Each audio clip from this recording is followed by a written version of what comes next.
So we'll edit this beginning stuff, but I might want this as an intro to the actual interview. So tell me what you were just going to tell me. Yeah. So what I was going to say was I had this dream when I was a kid, which totally changed my life and impacted me, and it's still impacting me, right? So my goal from the age of 10 really was to understand what the dream meant. And so I think coming from that mindset, my goal all my life has always been to understand me and understand the mind, understand what's going on, right?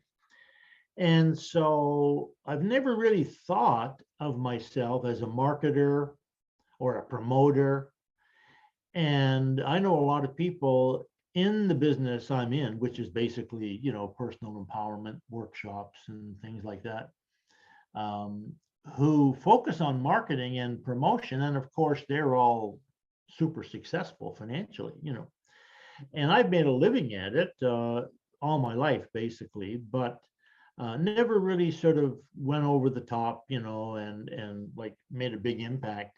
Now, just recently, I've started to focus more on that.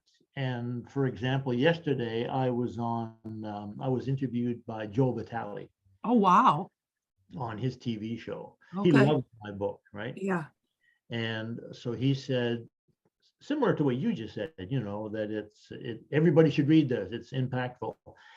And so that's what I mean when I say, if I have any glaring weaknesses, it's in getting my story out there, Yeah. Okay, so that's mine too. Here's what I just heard in what you said. The work we're doing, the work you've been doing since you were 10 years old and had this dream about being 32. I read the book, so I heard that part. And you thought, what I can see myself at 32. I'm 10 years old, but I can see myself in the future. Where does that come from? That question kind of stuck with you and had you then explore what's the difference between memory and vision. And that's what I find really compelling about your work. So we'll talk more about that in a second. So the work you're doing is so important because it changes the world. We all know that. And you mentioned that the people who have figured out the marketing magic have made a lot of money. We don't know how much of an impact, we know money. I believe, and I want to believe, that your work and my work, while maybe lacking in some of the masses, has as much, if not more, impact on the people who have found it, because they're finding it in a more pure way than in a funnel of things way. Maybe I'm saying that to justify what both you and I aren't doing necessarily, but that's absolutely true. And this whole idea of impact, right? I mean, even the people that I'm thinking of who I've known for, several decades, who have been huge financial successes. Mm-hmm. Most people have never heard of them. So yeah. I guess it's true that in terms of impact, as you just said, my son's just bringing home the dogs here. That's the noise in the background. Okay. In terms of the impact, really, how big is your impact anyway? I mean, there's 7-8 billion people on the planet. So even if you sell millions of books or millions of courses and make all kinds of money, you're still only scratching the surface, Mm-hmm. So yeah, you're exactly right that everything's relative.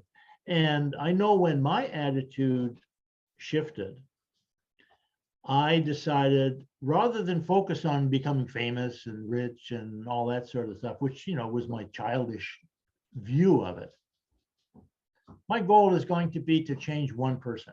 Mm. And when I shifted to that, then not only did I feel better because there was less pressure on me, I put less pressure on myself, but also it was more reasonable, right, to really impact one person, because that's what it comes down to, is one person at a time, right? Mm-hmm. So true. So I'm going to do an introduction here so that we can start the formal part of this, but I think you and I have a lot to talk about. Before I start there, I need to ask you, from my mentor, James, who introduced me to your book. James has been teaching for the Napoleon Hill Foundation. in Malaysia and other places. He has an organization called the Bentley Club in Pennsylvania. And he wanted me to ask you how he can buy your books in bulk. Okay. Yeah. So remind me to get that information from you. Yes. Yeah, we can talk about that later on. Okay. Yeah, I would like to meet him actually. You would like to meet him. Yeah. I can arrange that. So we'll make sure we get on a call with him.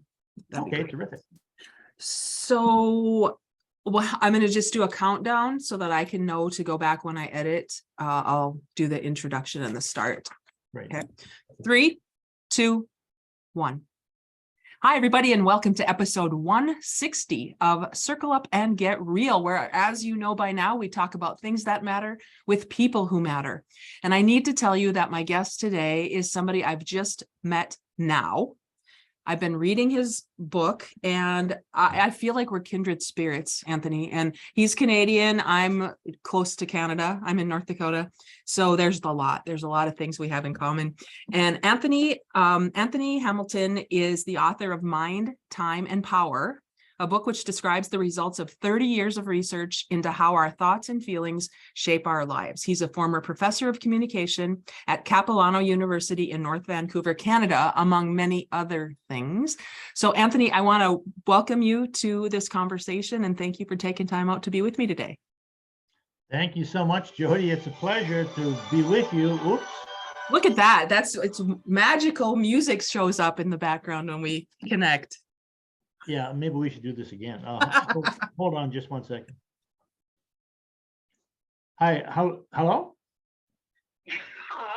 can you send? I sent you a message. I just want to make sure. Okay, I'm right in the middle of being interviewed on TV here, so I'm going to turn my phone off. Okay, but I'll get to it when I'm finished. Okay. Okay, sorry. Okay, no bye. problem. Okay, thanks. That's what's real, though. I interviewed somebody during COVID who is an author I really like, and he said yes to me during COVID. His name is I mean, look at his book over there. Robert Quinn, who wrote the book Deep Change and also Building the Bridges You Walk on It. And he's a professor at Michigan.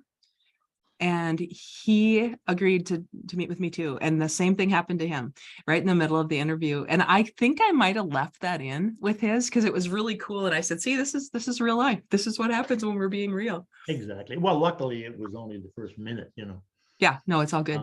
No, that was my wife there. Yeah. Yeah. So if you like, we can. No, I don't think we need to because we'll be fine. I'll edit this part out and we'll be fine. So, you are a professor of communication, which was my undergrad degree as well. So there's a lot that we can compare here.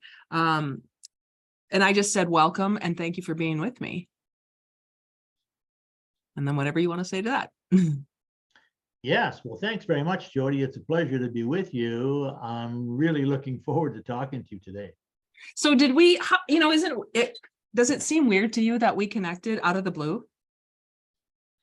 Well, it does, but on the other hand, it's always weird. Like I get emails from people all the time and they'll say, oh, I love your book, or I love your work, whatever. And I often say, as I think I asked you when I first heard from you, thanks very much. And how did you happen to hear about me? Mm-hmm. Right. And as often as not, people will say things like, oh, I happened to come across your YouTube channel, or I found your book in a used bookstore, or, something like that, right? And so what you said was, oh, my mentor gave me a copy of your book to read. And so, and you said, who's your mentor?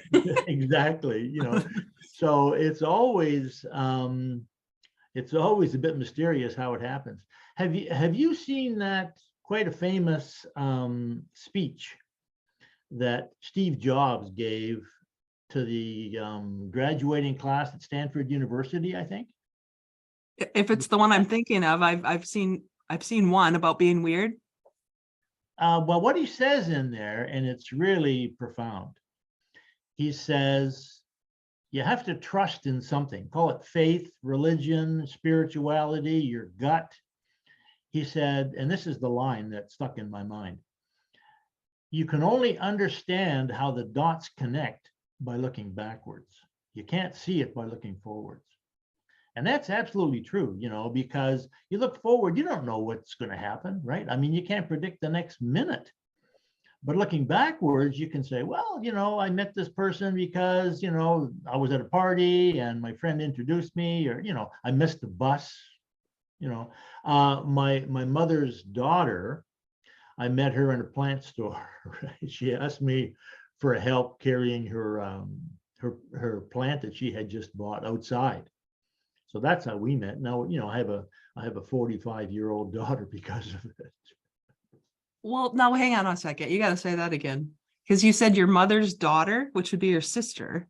Oh, I'm sorry. No. My daughter's mother. Oh, say that. Okay, so go back.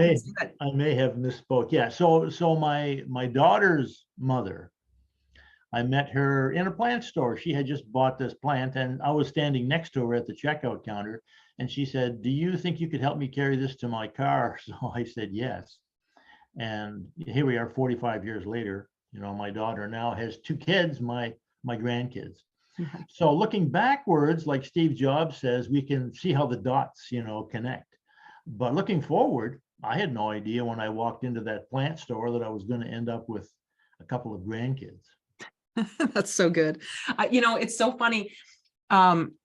If anybody has listened to this podcast before, that I've told that story about the dots many times. In my speeches, in my conversations, I always say, you can only connect the dots looking backward. And that's why I laugh when you tell me the story, because when we hit this place of, I'm going to call it collective consciousness, whatever we want to call it, where we're both taking from the pool of shared meaning in our conversations, it's like we can not only just add to our effect, but we multiply our effects in the world. When we're talking about similar things, we're sharing similar things, we're living our lives in similar ways. And even in this, where are we at? 2 minutes, 3 minutes in this conversation, Anthony, we've really connected already because we are both talking about things that are universal truths. Well, that's exactly right, and this is how the connection always happens, right? I mean, you see somebody walking toward you on a beach, perhaps, or you're at a party and you just kind of, your eyes meet and you start talking, and instantly, whether or not you're kindred spirits, right? Some people, you instantly feel a connection to them. And that's kind of what's happening with you and I, and you, luckily for me, you were reading my book and reached out and said, would you like to be on my podcast?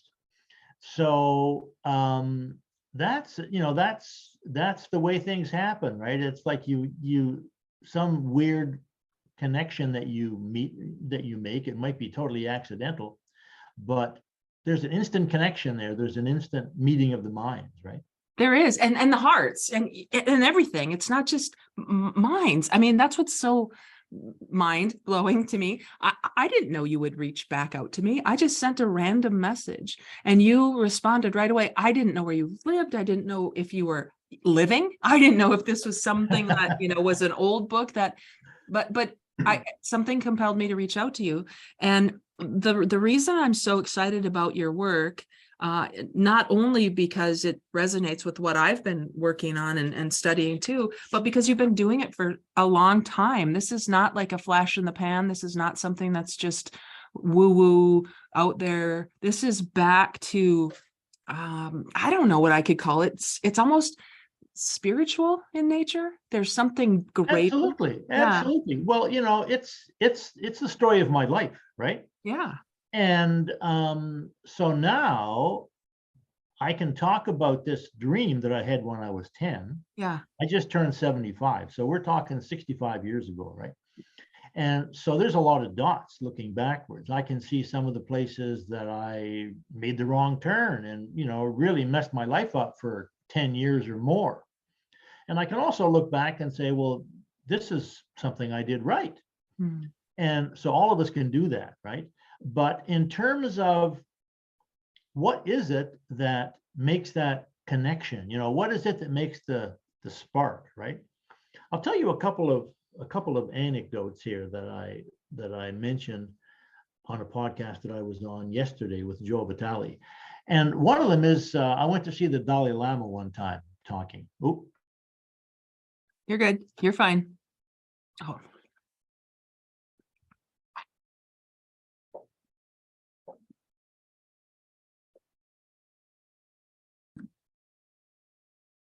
So you went to visit the Dalai Lama. Yeah, I went to hear the Dalai Lama one time, and somebody in the audience asked him, "How do I know if I should study Buddhism?"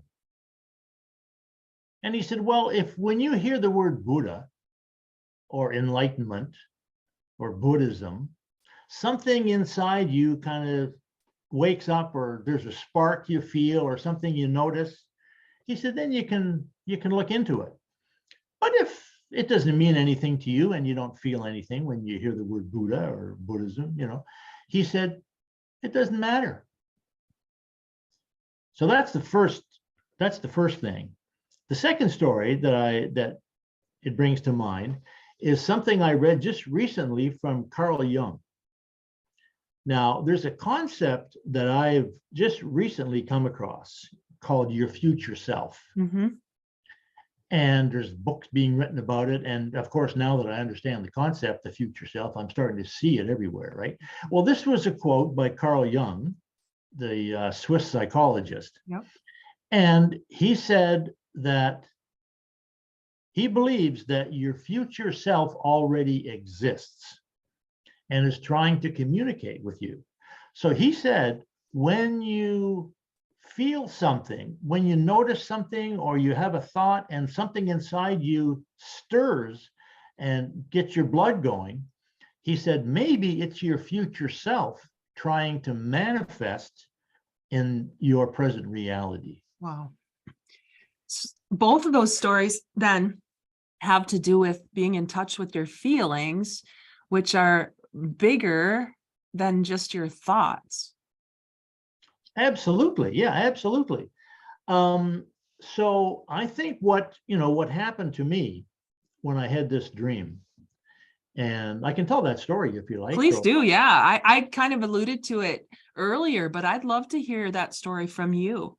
Yeah, well, this is arguably the most important event of my entire life, because it's shaped and steered and motivated my entire life. Mm-hmm.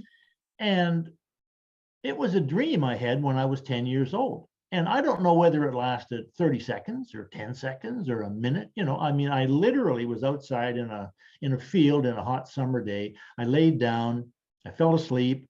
And the next thing I knew, I was out of my body, looking down at myself at what seemed to me to be the age of 32. And so I knew that when I was 32, I was going to be writing, I was going to be speaking, I was going to be earning money, traveling around, teaching people how to live more successful and happier lives. I knew that I was going to be married to a Chinese woman, or at least an Asian woman. Mm-hmm. And I knew that I was going to be a university professor. So all of this happened in this dream. And like I say, it was just a flash. I don't know if it took a second or two, right? In Asia, they have this expression. They say enlightenment is like a flash of lightning on a dark night. Mm-hmm. Which is great, because you can imagine if you're outside in a forest or something, and then boom, there's this mm-hmm. flash of lightning. All of a sudden you can see everything, and then it goes dark again. Right. Well, that's exactly what happened to me. Mm. So what happened was I went running home. I lived in a very religious family. So I ran home. My mother was in the kitchen. I ran in the house and I said, "Mom, when I grow up, I'm going to be a writer. I'm going to be famous. I'm going to be a university professor." And she laughed. She said, "Oh, you are so silly." And I just felt crushed. Mm-hmm. I thought, what? She doesn't believe it? Mm-hmm. Here I thought I had a message from God. Mm-hmm. And she laughed at me. Mm-hmm. So I remember saying to myself, I'm not going to tell anybody about this dream because it's just too painful, right? Right. Mm-hmm. And so, and the truth is, I didn't tell anybody about that dream for decades, even though the dream motivated everything I did from that point, even up to today. Wow. And so what happened was I started researching because I thought that there was something real about this dream. I mean, this was not this was not a normal experience. This was something different.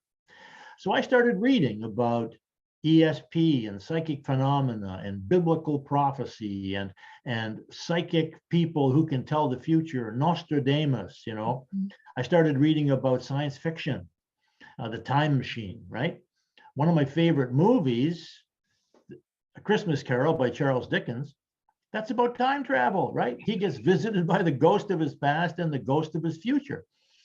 So there's so much in literature and so much around about time travel and the mind and how it works. So I was researching all of this stuff to try and figure out how this could happen. Because to me, number one, it was a real experience. Number two, I'm just an ordinary kid, So, I mean, I thought if this happened to me, it must happen to lots of people and they just don't notice it, right? So to make a long story short, by the time I got to my last year in high school, and I was a great student, I was a super student all through school. I was a teacher's pet, And so going to university and becoming a university professor, that seemed like a no-brainer, right? But when I got to the last year of high school, my family moved and I was in my, I think, 12th school in 12 years. Wow. I changed schools every year. So I was always playing catch up. I was always the outsider, always had to make new friends.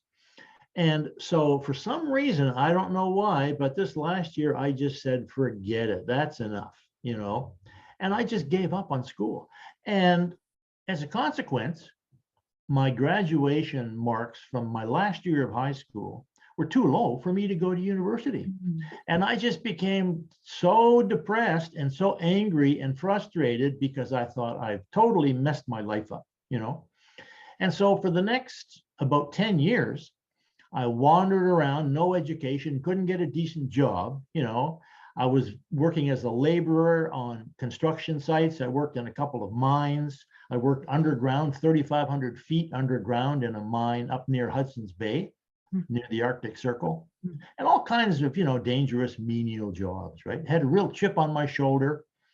And as a consequence, my relationships were terrible. I didn't know who I was. I lost my self-image, lost my self-esteem. Kept reading though, kept trying to figure this dream out, And when I turned about 28, 29, still in a sense being motivated or maybe being ridiculed by that dream. Because now I thought, me being a university professor, I mean, that seems like, it's never going to happen, right? But I thought, I got to change my life around, I got to do something because my life is just not working. So I took a course. The course was called Silva Mind Control. And I learned about visualizing. I learned to use my inner senses to travel in the past and travel in the future and construct these inner tools and things, right? And I took another course by a fellow named Paul J. Meyer, who your mentor James might know. He was one of the founders of the personal development industry, right? And so I took a course from Paul J. Meyer, and he was all about entrepreneurship and goal setting. He had a system for setting goals that I've been using ever since then. And I've been teaching people this system up until this day, right? And so these two things really turned my life around. Learning how to set goals, visualizing my future, using Silva Mind Control, learning how to relax, meditate. And so around about the age of 30, 31, 32 approximately, I started teaching. I started coaching people in what I call the 5 laws of success, motivation, attitude, goals, imagination, and consciousness, MAGIC. So I called my system mental magic, right? And I started making my living doing these mental magic workshops. And so one day I was in Portland, Oregon. I got invited down there to do some training for some entrepreneurs. And I was doing a visualization exercise with the people in the room. I had them all close their eyes, relax, visualize something. And right in the middle of that visualization exercise, I suddenly realized, oh my God, I'm in a foreign country getting paid to travel down here and teach people how to live happier and more successful lives. This dream is coming true. And that really flabbergasted me. And so I realized that, I had a real chip on my shoulder for so many years, and I literally could not remember anything positive about my childhood. I mean, to me, anytime I thought about school, I just got upset. Anytime I thought about the church, my family, I felt ripped off and cheated, misunderstood, right? Mhm. So I thought to myself, this is not natural. There's something wrong here. Every kid that you see, certainly young kids, 5, 10 years old, they're happy-go-lucky, playing games, enjoying themselves. They got a, world full of friends. How come I can't remember anything positive about my childhood? Mm. So I thought, well, I got these tools now. I got this ability to travel back in my mind. So I started trying to remember something positive about my past. And as I remember it, for the first 3 or 4 days, I couldn't remember anything, nothing positive. But slowly I started to, I remembered one day, baseball. Yeah, I used to love playing baseball when I was a kid. We used to play baseball all the time, right? So the next day, because I was doing this 20-minute meditation exercise, and so every day I went back in my mind and I visited that baseball game. And over a period, I remember it was about 2 months. Every day I would remember more and more and more. And I remembered my friends. I remembered their names. I remembered their parents. I remembered their pets. I remembered some of their phone numbers. I remembered their addresses, what their parents did for a living. It was amazing. To me, it was like having a big painting or something, and I'm, cleaning it off and cleaning all the dirt off it. Every day that I went back in my mind and revisited this baseball game, eventually I remembered this whole summer where I was living in Nova Scotia at the time, right? And one day I remembered I was in this field. I lay down in the field, fell asleep, and I had this dream. And I woke up from that meditation. I thought, oh my God, I just had the same dream, but I had it from the other end. And I thought, that's it. That's the answer I've been looking for my entire life, because I wanted to know, how is it possible to get information from the future? And I thought, one of the books that I'd been reading, or one of the people I'd been reading about, was the guy who you've heard of named Albert Einstein. And he said, there is no time, there is no space, there's space-time. And the laws of space and the laws of time are mirrors of each other. They mirror each other.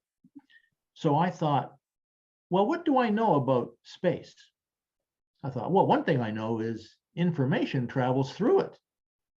So I thought, well, maybe memory is information traveling through time, because, to say that you're 32 years old and you can remember being 10, that's perfectly normal. Anybody can do that, right? Yeah. But that also answered my next question, which was, how do you become successful? Well, I learned that from Paul Meyer. Success is achieving goals. The secret of success is setting goals. Well, what's a goal? A goal is someplace in the future. So goal setting is like memory in reverse. So there was the whole package. All of a sudden, I understood, how it's possible to get information from the future. Because thinking, and this was the key thing, thinking is a connection. Normally, we think, memory is like a recording someplace in the brain. It's like, it's like looking at a photo album where you look at a picture and there's a snapshot of your past. That's what memory is. I thought, what if memory is not a picture? What if memory is a connection? Well, that means goal setting is a connection too. So thinking is connecting. So this was 1980. I was 32, and I started teaching people that thinking is a connection, that memory and goal setting are the same thing. When you Mhm. remember the past or when you think of the future, it's the same process. And so this is what I was doing, traveled around doing these workshops for about 20 years. And then I was in a terrible car accident, couldn't hardly walk. My back was killing me, suffering chronic pain for years. So I thought, well, I can't do this freelance public speaking seminar leader thing anymore. It's just too difficult. So I decided to pivot. And because I had gone to university, I finally figured out that I could go to university when I was 39. Mm. I mentioned to a friend one day that I was bummed out because I was trying to write this book about how the mind worked. And I realized I don't have enough information. I don't have enough education to even write this book. Mm. And I can't go to university because I failed out of high school. And she said to me, well, hey, you're 39 years old now. You can go to university anytime you want as a mature student. Well, silly me, I never thought about that, So I went to university, finished writing my book, Mind, Time, and Power. And so when I had this car accident, part of getting that degree was I had a degree in philosophy and linguistics, right? So I thought, well, I've never even used this degree. So I became an English teacher. I started working for this college in Vancouver. And that job, they offered me a chance to go to China and teach. They had a brand new program in China teaching university courses in a university in a place called Harbin in northern China. Well, so I ended up in China, right? And so working for this college, Capilano College, well, Harbin, if anybody looks on a map, Harbin is in the north of China. It's 35 below in the wintertime. Oh. So one day I fell down the stairs, slipped on some ice, and really hurt my back. So I was introduced to this massage therapist. She fixed my back, all my chronic pain from the car accident, everything, she fixed it. We became good friends. We started going together. A year later, we ended up getting married. And the funny thing was, I never thought about it, but after we got married, I thought, wait a second, here's another part of that dream. Here I am married to an Asian woman, right? Wow. And all my life, I had little bits and pieces of this dream kind of click, click, click, click, click, falling into place, right? And so the next year, we had the vice president of the college called a special faculty meeting in Harbin. She flew to Harbin. And she said, I got some good news. She said, the college has just received its charter from the province of British Columbia. Capilano College is now Capilano University. All of you faculty members are now officially university professors. And she handed me a new box of business cards that said Anthony Hamilton, Professor of English Communication, Capilano University. And I nearly fell out of my chair. I mean, literally, I was like, I don't believe this, right? So another part of that dream came true, and in the weirdest, unpredictable way, really, except, I mean, I didn't really predict it, but it was a part of that dream, right? And I had given up on ever being a university professor because I had to drop out of the master's program I was in when that car accident happened. Mm-hmm. So that's the story of my experience with mental time travel. And just to put the icing on the cake, when I came back from China, because the program ended, the program between Capilano and Harbin University, it ended in 2009. So my wife and I came back to Canada, and I thought, well, what am I going to do? The job's over. Mm-hmm. I was already, nearing retirement age. So I thought, well, I'm not even going to bother looking for another teaching job. I'll just republish my book. I'll go back and I'll start doing public speaking and doing some seminars and things like that. So that's what I did. And in the process of doing that, I discovered something which I didn't know because I was in China at the time. Scientists at Harvard University, using something called a functional MRI, discovered two amazing things. One was what they now call mental time travel. And the second one was what they now call neuroplasticity. Mhm. Well, I'd been teaching people about mental time travel and neuroplasticity since 1980. Because if you know about Wallace Wattles, Yep. he was talking about neuroplasticity in 1910. Yeah. And I realized in the process of doing these workshops that I was changing my brain by doing this goal setting and visualization, which I had learned from Jose Silva.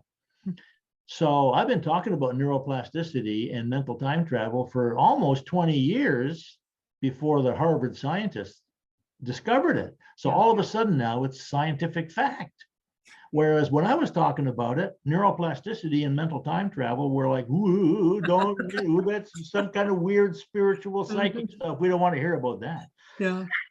So I didn't really talk about the dream because I was working mostly teaching entrepreneurs, and I talked about, visualizing and goal setting and stuff like that.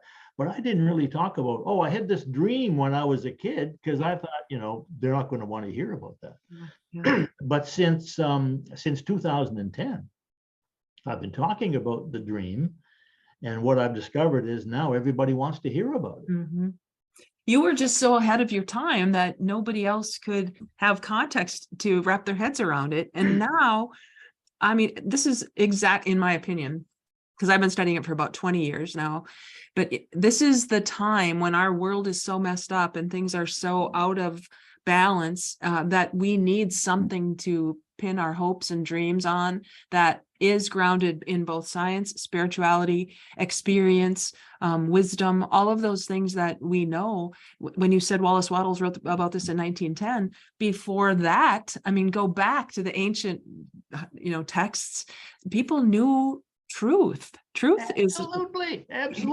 One of the guys I heard about as a Christian when I was in Bible study in school, right, was St. Augustine. Mm-hmm.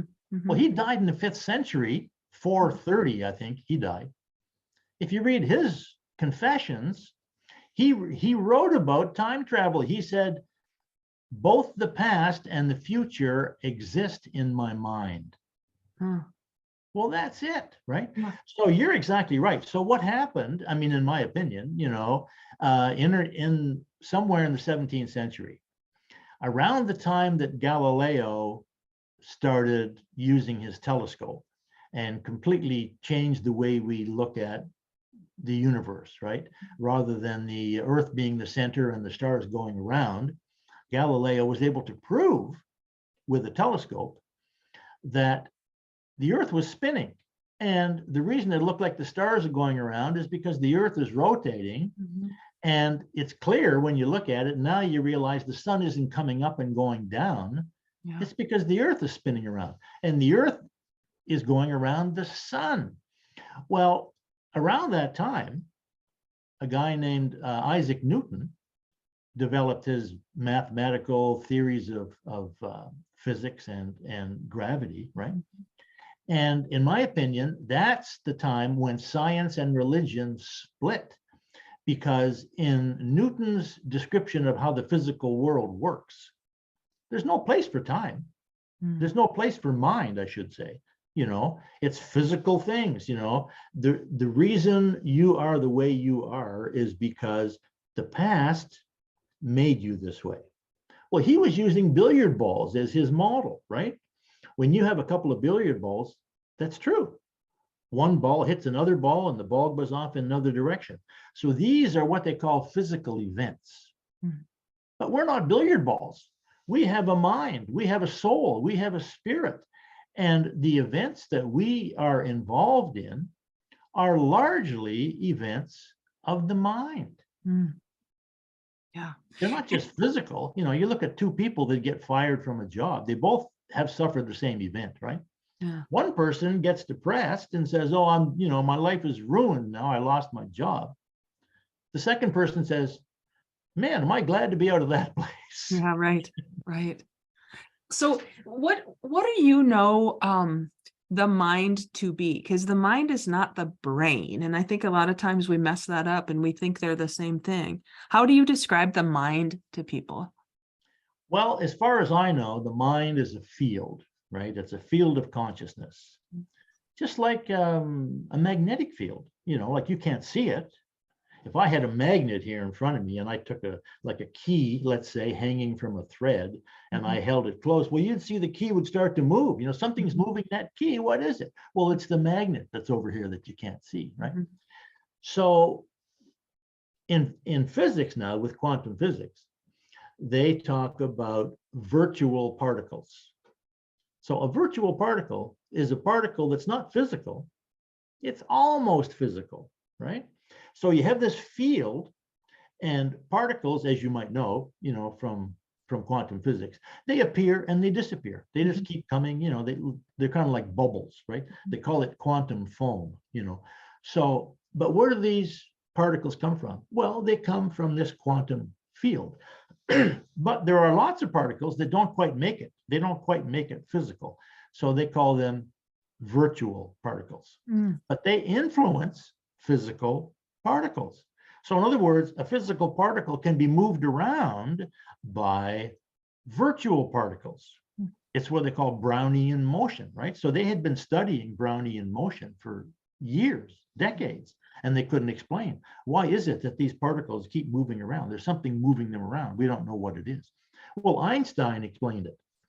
And so this idea then that something non-physical can cause a physical thing to move around. To me, that's what the mind is.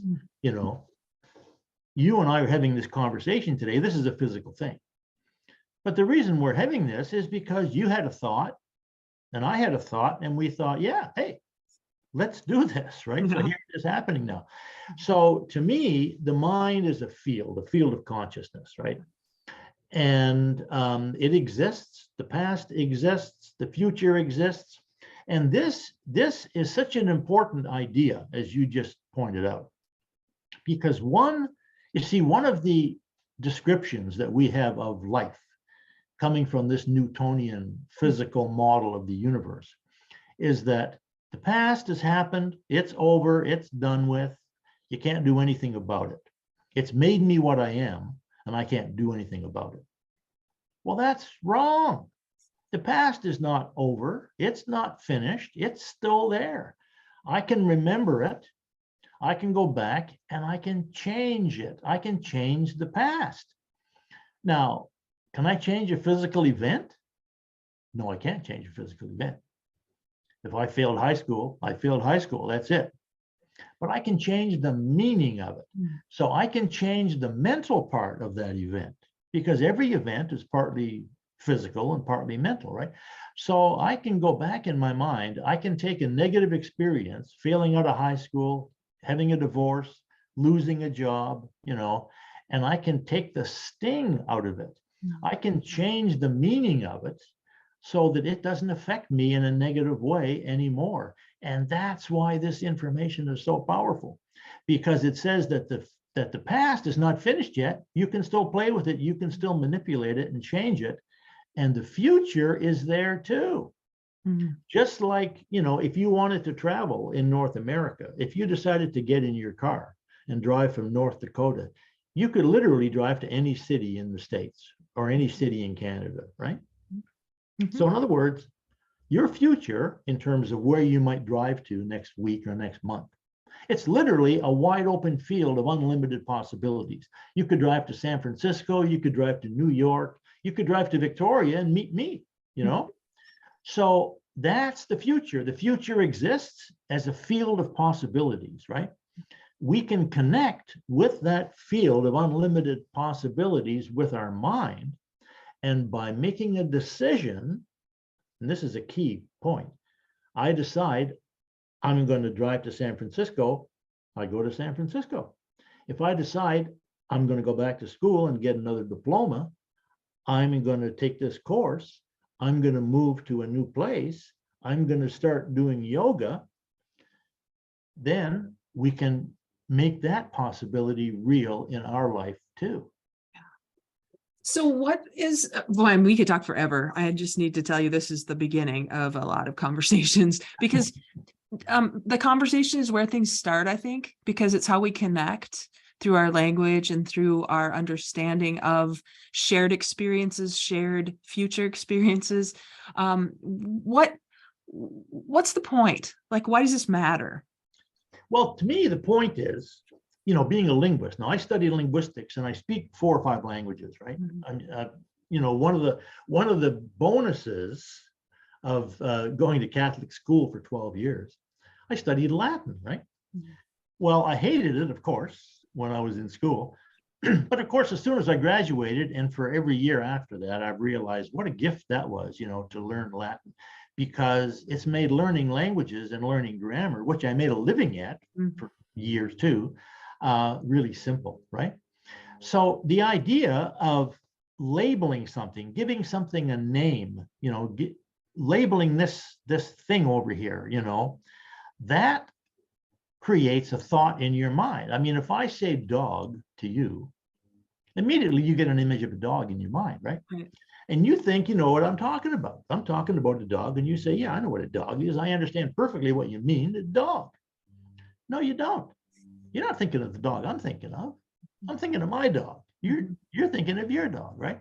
So immediately the language creates this difference, this differentiation between us. I'm talking about this thing. You think I'm talking about that thing, right? So the problem, and this is why it took me 15 years to write Mind, Time, and Power, because what I realized is the language doesn't exist. When I describe this experience I had as a kid, I have to say, well, I had a dream.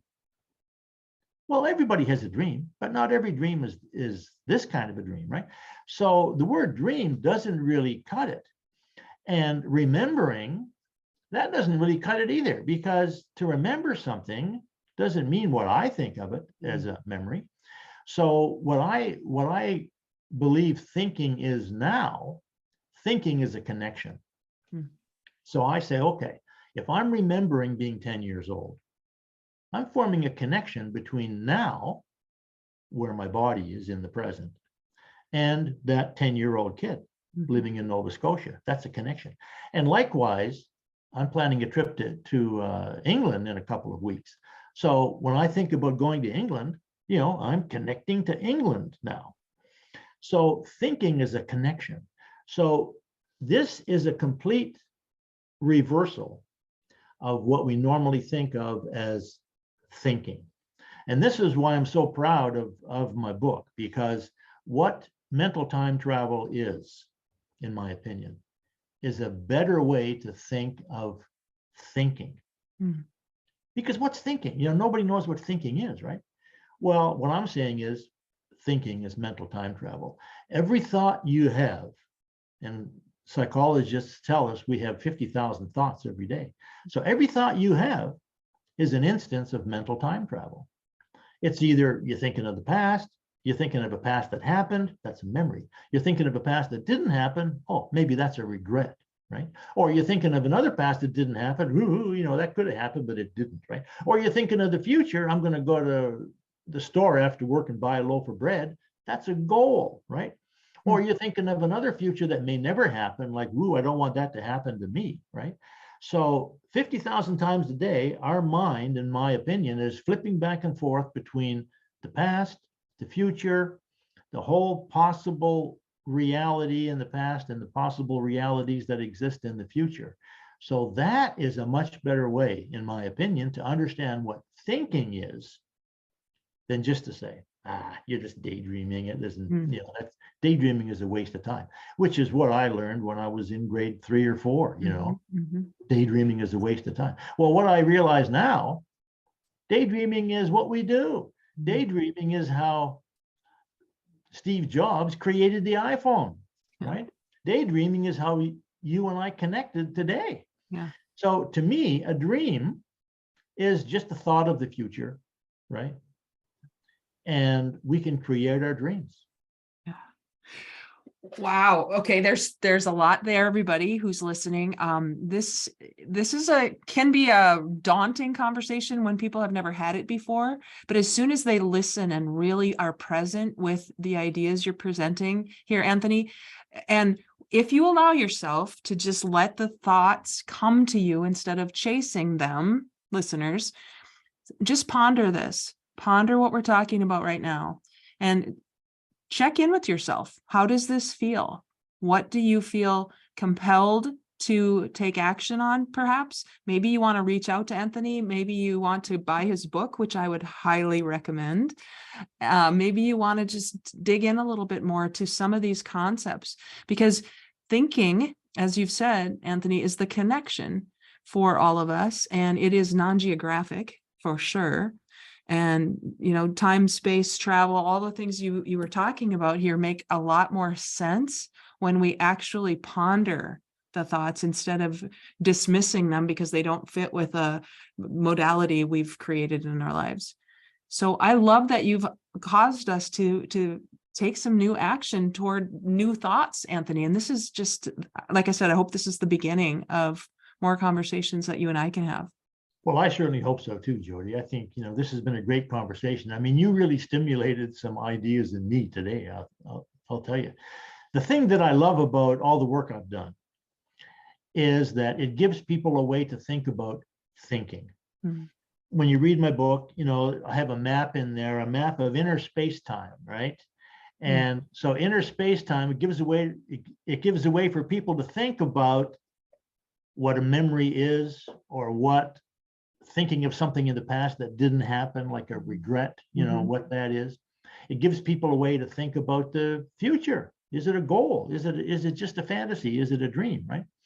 And when you decide to take one of your dreams and actually create it as a goal, then a change happens, like Paul Meyer said. And Paul Meyer, you know, one of his main principles was what he calls the magic of spaced repetition. Well, the magic of spaced repetition is when you think about something over and over and over again, and you ask yourself a question like, how could I achieve this? You know, how could I change my life? How could I improve my health? How could I improve my relationships, right? How could I become a more loving person? How could I become a more spiritual person? What happens is, if you repeat that thought, it changes your brain. It changes your thinking, and you become that person that you can see in your mind's eye.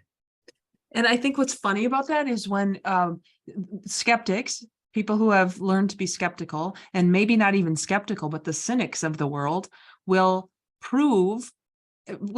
find evidence to prove that this is wrong and crazy and silly, and they'll be right about it, which proves the theory anyway. Well, that's exactly right. You know, you remember when Galileo, put your mind back, remember Galileo, 1610, right? 1610, he built a telescope, and he proved that moons were going around the planet Jupiter, and that completely revolutionized our view of what the solar system was, right? Now, the reason that idea stuck is because he had an instrument, a telescope. He had proof. People could look through the telescope and they could prove for themselves. Well, this is the same change that's happened in 1995. Wallace Wattles was saying in 2000, or I should say in 1910, Wallace Wattles said, thinking in a certain way changes your brain. Well, in 1995, because they had the fMRI, now they could see it, they could prove it.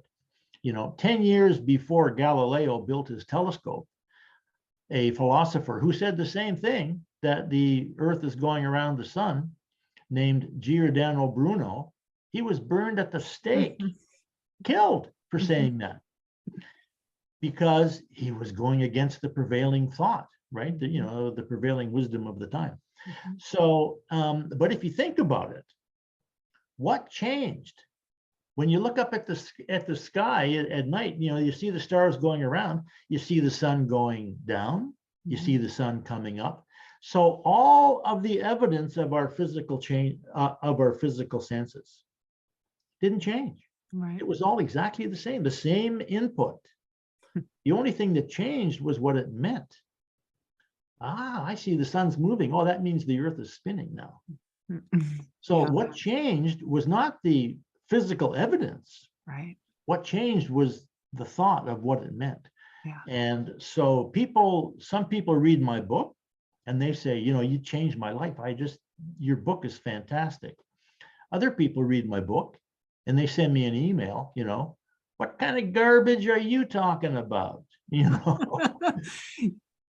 Well, because they just look at it a different way, right? yeah. We'll look for evidence to prove what we already know, or we'll look for something to pin our hopes on because it's not working the way we've been thinking. Absolutely. And this is what we need. Right now, what we need more than anything else is we need a new way to think about what thinking is. Mhm. We need to realize that our thoughts are powerful, that by having a vision of ourselves in the future with more confidence, more personal power, better relationships, better health, we can create that. And that's what my book is about. And that's what your work is all about. And that's what James's work is about too. Mhm. And Napoleon Hill, Wallace Wattles, all the great people that have come before us. Yeah. Oh, this is so fun, Anthony. This has been just a delight. And if people want to get a hold of you, what's the best way for them to find you? Well, the easiest way is to go to mindtimeandpower.com. Okay. That's the website for my book. Now, they can buy the book through there. And I've got a couple of other books that are available as well. They can get the audio version or the Kindle or the paperback, Okay. There's also links on there to my online community. I do live Q&A calls every week. They can join those calls. There's links to my YouTube channel. I've got over 220 videos on YouTube about my book and about Mind, Time, and Power. So that website, mindtimeandpower.com, that's the easiest place. And if they go on there, they can join my mailing list. Okay. I'll send them a free 1-month Mind Power course and a workbook that they can use to start planning their life. Wow, there's a lot there, everybody. So if you've heard anything that interests you, please look up Anthony, find him at Mind, Time, and Power. I'll put this in the show notes. And Anthony, this has been a delight. Thank you so much for taking the time to be with me, and I look forward to the next time. Thank you, Jody. Me too. I can't wait for our next conversation. This is great. Thank you. And as always, everybody, go get real. See you again. Bye-bye. Okay, that's the end. This is so good. There's just so much here. And, sometimes I think, I don't know about you, but when you feel like you're doing this on your own, it can be really heavy. And finding somebody like you who you're saying all of the same things I've believed, but haven't always had a community to support me in my weirdness. Well, I'm open to being, supporting you and having you support me because Yeah. I'm in the same situation. Yeah. Well, we're going to figure out marketing, Anthony. We're going to figure out. I've been basically a lone wolf. I mean, I used to call myself a lone wolf. Yeah. Yeah.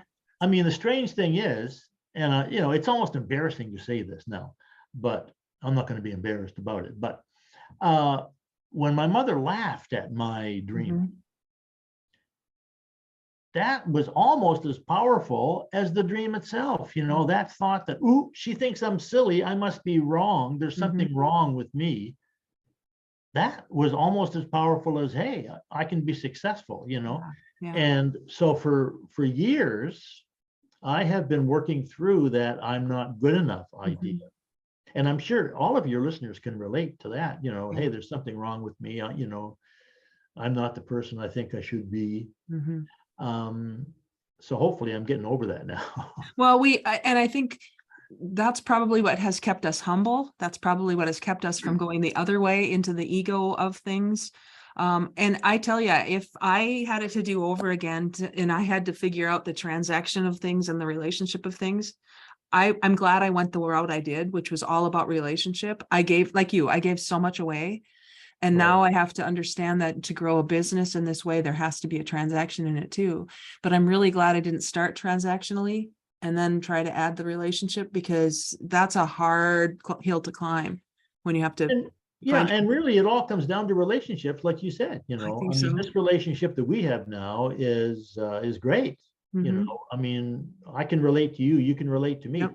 And what you said a minute ago about me kind of speaking your thoughts, right?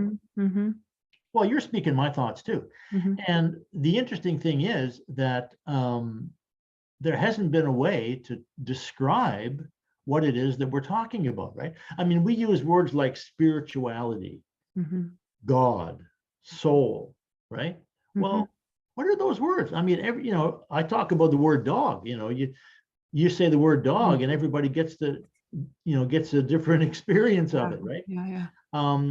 Look at the word God or spirit or soul or, anything like that. So that's the problem, is the words, right? And I really think that mental time travel, or whatever it ends up being called, the power of the mind, right? The power of consciousness. This discovery that our thoughts can become real, which of course people have been talking about for thousands of years. I mean, the Buddha said, we make the world with our thoughts. But now it means something different, right? So James has also introduced me to John Kehoe's work. Are you familiar with him? John Kehoe's a good friend of mine. Oh, you're kidding. So I've yeah. been reading his stuff too now. John Kehoe's great. I'd highly recommend any of his work. Yeah, so I have several books. James sends me all these. So James, his place is called the Bentley Club, and it's in Harrisburg, Pennsylvania, or Carlisle, Pennsylvania. And he started that in the 70s as a health club.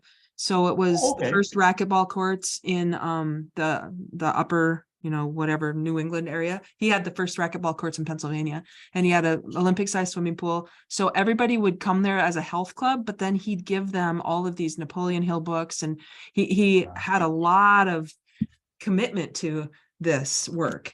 And he's just sent me this. He just sent me this beautiful little journal, and it's blank. I don't even know where he got it, but he said everything you write in this journal will come true, because this is what he's giving to me. Well, several things that were pivotal in my life, right? One of which is here. I'll show it to you. I've got it sitting around here somewhere. Hang on one second. Yeah.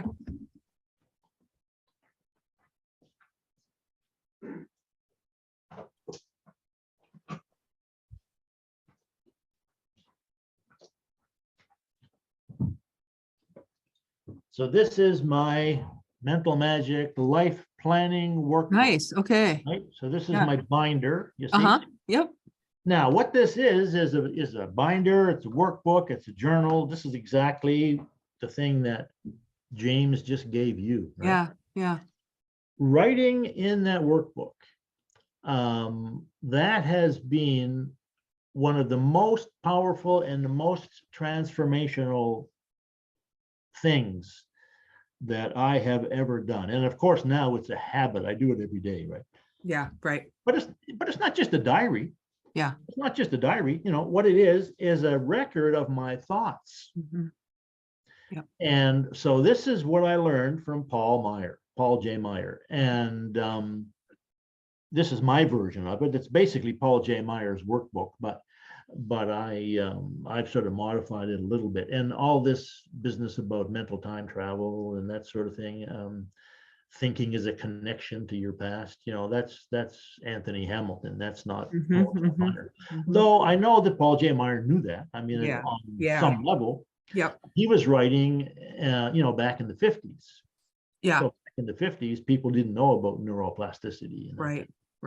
So what I would like you to do is talk to James and say, hey, James, invite me and Anthony Hamilton to go with you to Malaysia and teach your people in Malaysia. Right. I think you would like that. So I have a call. I would certainly like it, and my wife would love it too. Oh, I know. I have a call with James right now. Do you want to be on this call? Sure. Okay, let's do that. It's scheduled in 7 minutes. So let me send you the link, and I will just surprise him. We only have 30 minutes because I have another person that I'm meeting in person, but I'll send you the link for the call with him, and then you just show up and we'll surprise him. Okay, fantastic. Okay. Well, we can talk all day, but I know we will. I can limit myself to 10 or 15 minutes. Okay, let's do that. I'll send you that new link. Okay. Okay, thanks, Jody. Thank you. Talk to you soon. Okay, bye for now. Yeah. Bye.